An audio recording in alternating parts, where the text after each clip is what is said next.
হরে কৃষ্ণ, রাধে রাধে। ইন্দিরা একাদশী 2024 কবে পালন করতে হবে? 27শে সেপ্টেম্বর শুক্রবার নাকি 28শে সেপ্টেম্বর শনিবার? পারণ মন্ত্র সহ পারণের সময়সূচি, ইন্দিরা একাদশী ব্রত মাহাত্ম্য কথা জানাবো আজকের ভিডিওতে। ননীগোপাল সোনা লীলাকথা চ্যানেলে সবাইকে স্বাগত জানাই।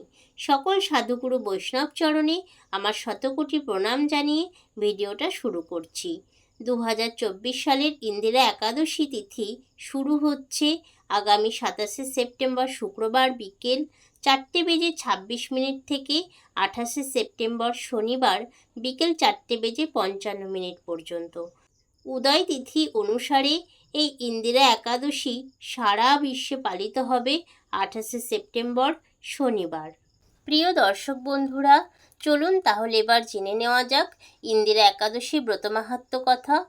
মহারাজ যুধিষ্ঠির বললেন, হে মধুসূদন, আশ্বিন মাসে কৃষ্ণপক্ষে একাদশীর কি নাম তা কৃপা করে আমাকে বলুন। শ্রীকৃষ্ণ বললেন, হে রাজন, আশ্বিন মাসের একাদশী ইন্দিরা নামে পরিচিত। এই ব্রত প্রভাবে মহাপাপ বিনষ্ট হয়। এমনকি কর্ম বিপাকে যারা নিম্নজনী লাভ করেছেন সেই পূর্বপুরুষদেরও উত্তম গতি লাভ হয়। এই একাদশীর মাহাত্ম্য শোনা মাত্রই সামবেদীয় যজ্ঞফল প্রাপ্ত হওয়া যায়। হে রাজন, মাহিষ্মতি নগরে ইন্দ্রসেন নামে এক প্রসিদ্ধ রাজা ছিলেন। ধর্মবিধি অনুসারে রাজ্য পালনে তিনি বিশেষ খ্যাতি সম্পন্ন ছিলেন। তার বিপুল ধন সম্পত্তিও ছিল। পুত্র পৌত্রাদি সহ তিনি সুখে রাজ্য পরিচালনা করতেন। বিষ্ণু ভক্তি পরায়ণ সেই রাজা নিরন্তর শ্রী গোবিন্দ নাম গানে মগ্ন থাকতেন।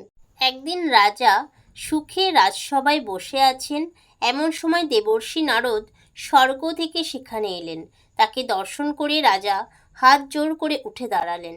দণ্ডবৎ প্রণাম করে মুনিকে আসন পাদ্য অর্ঘ্য আদি ষোড়শ পাচারে পূজা নিবেদন করলেন।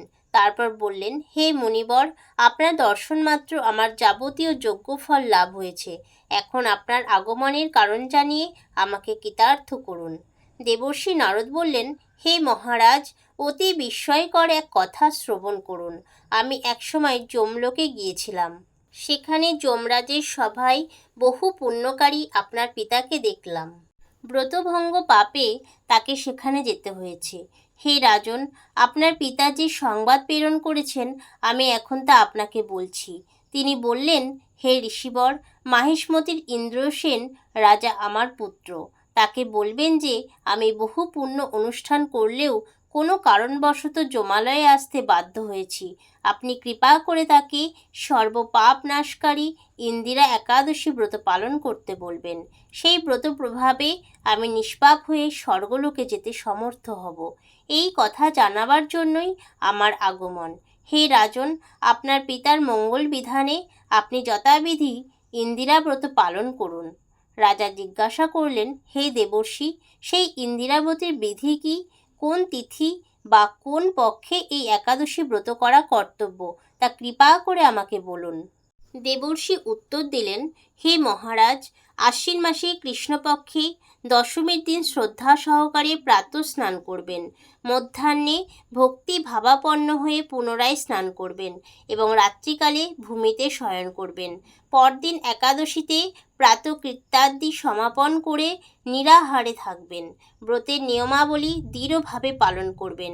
হে পুণ্ডরীকাক্ষ, হে অচ্যুত, এই শরণাগতের প্রতি কৃপা করুন।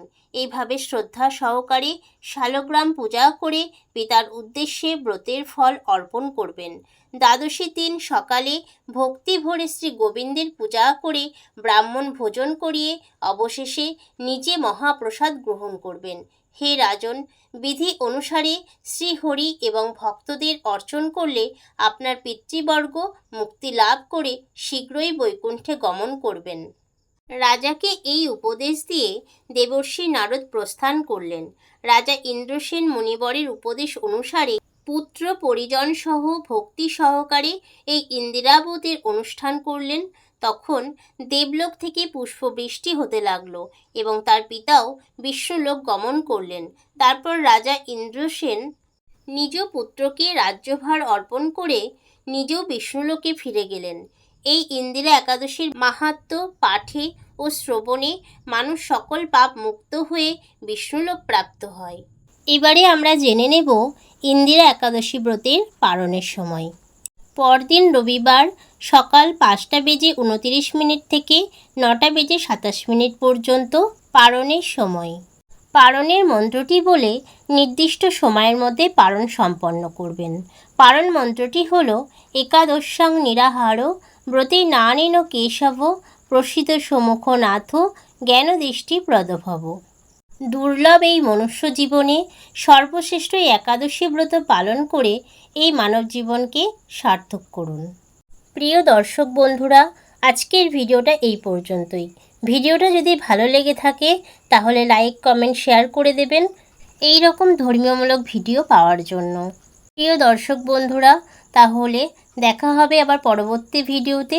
ততক্ষণ ভালো থাকবেন, সুস্থ থাকবেন। রাধে রাধে।